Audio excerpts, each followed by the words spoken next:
আমাদের ছিল তখন সে আমাদের 9 দফা মানেনি। সে চাইলে এটা সংশোধন করতে পারতো, সে সংশোধন না করে সে আমাদের উপর, আমাদের ছাত্র জনতা, আমার ভাইদের বোনদের উপর নির্যাতন করছে, গুলি দিয়ে গুলি ছুড়ছে, এমনকি হেলিকপ্টার ইউজ করছে। তো এরপর আমরা এটা চেঞ্জ করে 1 দফাতে আনছি। যে সরকার আমাদের প্রতি নির্যাতন করে সেই সরকার আমরা রাখতে চাই না। আমরা কোনো স্বৈরাচার রাখতে চাই না যারা আমাদের নিজেদের আমাদের মেরে ফেলে। আমরা এসব সরকার চাই না। আমরা চাই যে সরকার জনগণের ভোটে হবে, যে সরকার দেশের মানুষের জন্য করবে।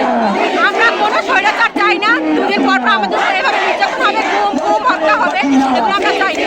তো শেষ হাসি আমরা হেসেই যাবো ইনশাল্লাহ। ওনাকে পদত্যাগ করাই ছাড়বো। আন্দোলন থেকে আমার প্রত্যাশা 1 দফা 1 দাবি। এত গণহত্যা স্টুডেন্ট গো, আমরা মা হিসেবে এগুলো মানিয়েই নিতে পারি না। এই জন্য আমরা সন্তানের সাথে মাঠে নামিয়ে আসছি যে শেখ হাসিনার পদত্যাগ আমরা চাই। আমার ভাই আমার বোন মারা গেছে, আমার সন্তান দিচ্ছে, সেই জন্য আসছে। আমার সন্তানের দাবি একটাই ছিল, তারা তো কিছু চায় না, তারা শুধুমাত্র অধিকার চাইছে। কেন তাদের রক্ত ছাড়লো, সেই রক্তের বিচার চাই, আর কিছু চাই না। আমার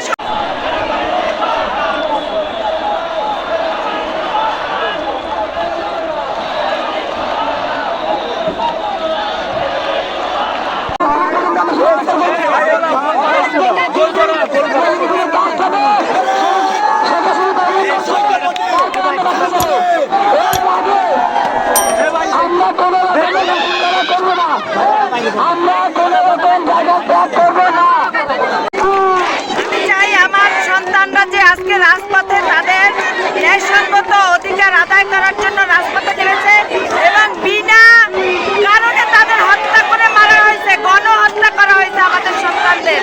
এদেশে আমাদের সন্তানরা এই বাংলাদেশকে আবার নতুন করে স্বাধীন করবে, এই দেশের স্বৈরাচারের পতন করবে এবং এই স্বৈরাচারের পতন ঘটিয়ে এই আমাদের সন্তানদের নিয়ে আমরা রাজপথে নতুন বাংলাদেশ আবার গড়ে তুলব।